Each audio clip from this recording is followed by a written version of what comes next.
Which type of motorhome is best for you? Well, the rather obvious size matters illustrates the issue well.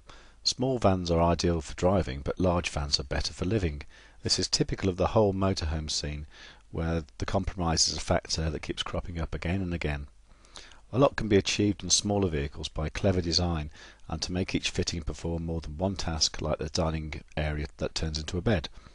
In contrast, a larger van can offer a full-size shower, separate toilet compartment and a fixed bed, and enough beds for a family too. The real point here is that it's up to you to decide.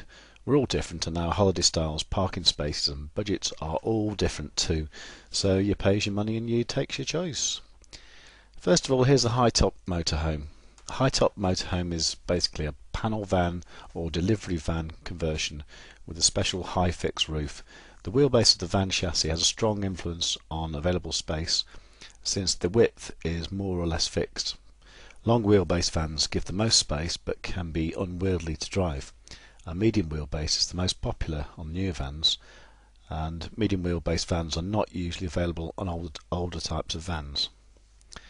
Quite often these are called campers or camper vans. The rising roof motorhome is a variant on the fixed roof, and it gives it a lower overall profile. People also call these pop-top campers, and it has the obvious advantage that when you're driving you can go faster, and it's just generally quicker, and you get in smaller spaces height-wise. But they do have some problems with insulation and water ingress, although a lot of the modern ones like the Mazda Bongo and the Trigano Tribute don't have them problems at all. Next up is the Coachbuilt motorhomes. This is an extended chassis on a van cab with a Coachbuilt living space, rather like having a high-spec caravan on the back. The wider caravan body allows designers to cleverly incorporate almost everything you could need into a small space. Even cross-body beds big enough for a 6-footer. Frequently called a motor caravan, they are also known as a C-Class in the UK. Many have overcab beds in the Luton area, but there are also low-profile versions of these motor caravans without the Luton overcab bed, and sometimes with a lower roofline.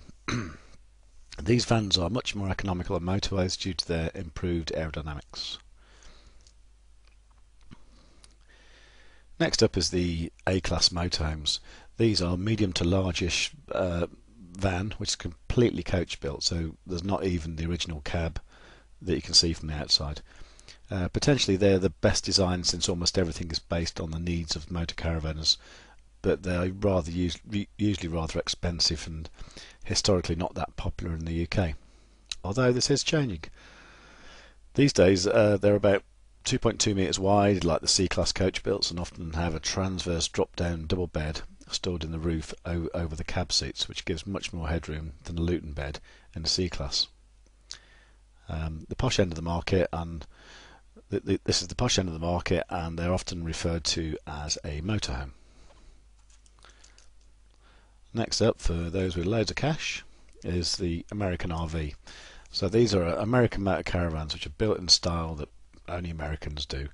They're often very large with all the mod cons, including multiple air conditioning, onboard freezers and generators with huge diesel or petrol engines. They're very expensive to run in Europe, and although many of the petrol versions have now been converted to run on LPG.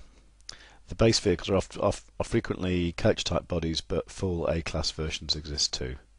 If you want to know more information about motorhomes and hiring motorhomes and different kinds of motorhomes, go to motorhomesdirect.co.uk.